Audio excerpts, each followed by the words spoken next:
करते करते करते मेरे को समझ नहीं आ रहा, जैसे मैं उठ रही हूँ वैसे वॉमिटिंग आ रही है, जैसे खड़ी हो रही हूँ वॉमिटिंग आ रही है। हस्बैंड चले गए, बेटा छोटा सो रहा है, बड़ा बेटा गया हुआ था। अब कोई भी मेरे पास नहीं, घर का हाल ऐसा हो रहा था और मुझे समझ नहीं आ रहा। ये तो बस ना मैंने चोला निकाल रखा था ना कुछ। अंकल का फ़ोन आया आंटी का कि चोला आंटी लेके आना, तो मेरे को तो कुछ भी नहीं पता। फिर मेरे मन में आए मैं एक बार बता तो मेरी हालत ऐसे हिम्मत ही हो रही थी कि थोड़ी सी हिम्मत बने तो मैं खुद पहुंचूंगी। तो मैंने कहा आंटी आप किसी को बुला लो, मैं भेज दूंगी, आप चिंता मत करो। पर मेरी हालत ख़राब है, मेरे को वॉमिटिंग बहुत ज़्यादा हो रही है। मैं उस टाइम दवाई खा रखी थी, वो भी दवाई असर नहीं करी, मैं सो गई। सोने के बाद फिर फ़ोन आता है आंटी का, अंकल आ रहे हैं और वो चोला दे दो अंकल को। मैं चोला के लिए जैसे उन्होंने बताया, उस टाइम मेरी आँख लगी थी, थोड़ा इतनी थकान हो रही थी अंदर और वॉमिटिंग से मेरे को इतनी वीकनेस आ रखी थी। फिर अंकल आते हैं तो मैं जैसे ही आते हैं मेरे को ना अंकल को मैं बताने की हिम्मत नहीं हो रही, अंकल चोला वहाँ रखा है निकाला है। उन्होंने खुद ही निकाला अपने आप ढूंढ के।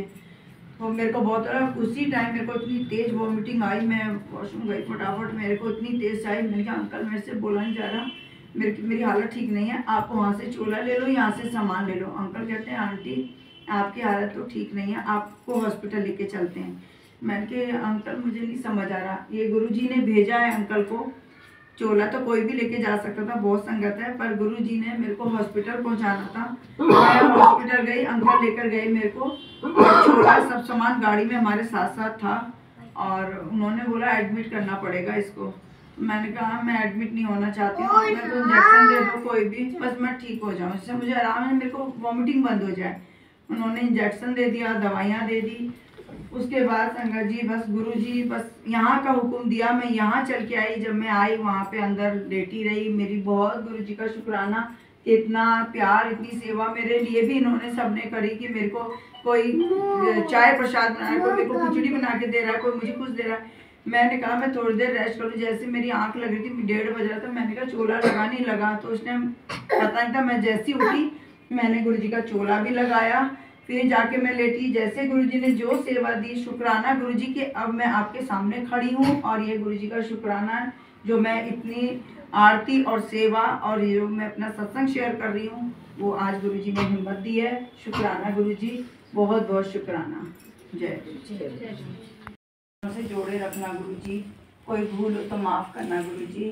जय गुरुजी। करते करते करते मेरे को समझ नहीं आ रहा, जैसे मैं उठ रही हूँ वैसे वॉमिटिंग आ रही है, जैसे खड़ी हो रही हूँ वॉमिटिंग आ रही है। हस्बैंड चले गए, बेटा छोटा सो रहा है, बड़ा बेटा गया हुआ था। अब कोई भी मेरे पास नहीं, घर का हाल ऐसा हो रहा था और मुझे समझ नहीं आ रहा। ये तो बस ना मैंने चोला निकाल रखा था ना कुछ। अंकल का फ़ोन आया आंटी का कि चोला आंटी लेके आना, तो मेरे को तो कुछ भी नहीं पता। फिर मेरे मन में आए मैं एक बार बता तो मेरी हालत ऐसे हिम्मत ही हो रही थी कि थोड़ी सी हिम्मत बने तो मैं खुद पहुंचूंगी। तो मैंने कहा आंटी आप किसी को बुला लो, मैं भेज दूंगी, आप चिंता मत करो। पर मेरी हालत ख़राब है, मेरे को वॉमिटिंग बहुत ज़्यादा हो रही है। मैं उस टाइम दवाई खा रखी थी, वो भी दवाई असर नहीं करी, मैं सो गई। सोने के बाद फिर फ़ोन आता है आंटी का, अंकल आ रहे हैं और वो चोला दे दो अंकल को। मैं चोला के लिए जैसे उन्होंने बताया, उस टाइम मेरी आँख लगी थी, थोड़ा इतनी थकान हो रही थी अंदर और वॉमिटिंग से मेरे को इतनी वीकनेस आ रखी थी।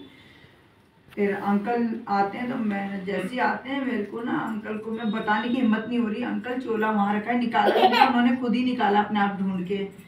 तो मेरे को बहुत उसी टाइम मेरे को इतनी तेज़ वॉमिटिंग आई, मैं वॉशरूम गई फटाफट, मेरे को इतनी तेज़ आई। मैंने कहा अंकल मेरे से बोला नहीं जा रहा, मेरी हालत ठीक नहीं है, आप वहाँ से चोला ले लो, यहाँ से सामान ले लो। अंकल कहते हैं आंटी आपकी हालत तो ठीक नहीं है, आपको हॉस्पिटल लेके चलते हैं। मैंने कहा अंकल मुझे नहीं समझ आ रहा, ये गुरुजी ने भेजा है अंकल को। चोला तो कोई भी लेके जा सकता था, बहुत संगत है, पर गुरुजी ने मेरे को हॉस्पिटल पहुंचाना था। मैं हॉस्पिटल गई, अंकल लेकर गए मेरे को, और चोला सब सामान गाड़ी में हमारे साथ साथ था। और उन्होंने बोला एडमिट करना पड़ेगा इसको। मैंने कहा मैं एडमिट नहीं होना चाहती हूँ, मेरे को इंजेक्शन दे दो कोई भी, बस मैं ठीक हो जाऊँ, इससे मुझे आराम है, मेरे को वॉमिटिंग बंद हो जाए। उन्होंने इंजेक्शन दे दिया, दवाइयाँ दे दी।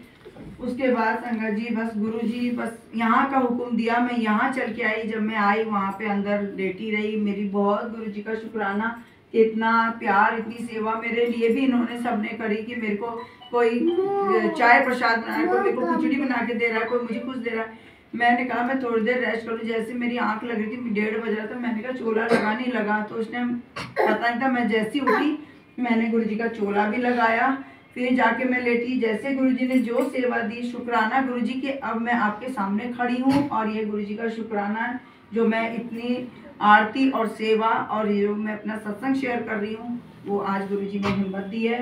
शुक्राना गुरुजी, बहुत बहुत शुक्राना। जय गुरु।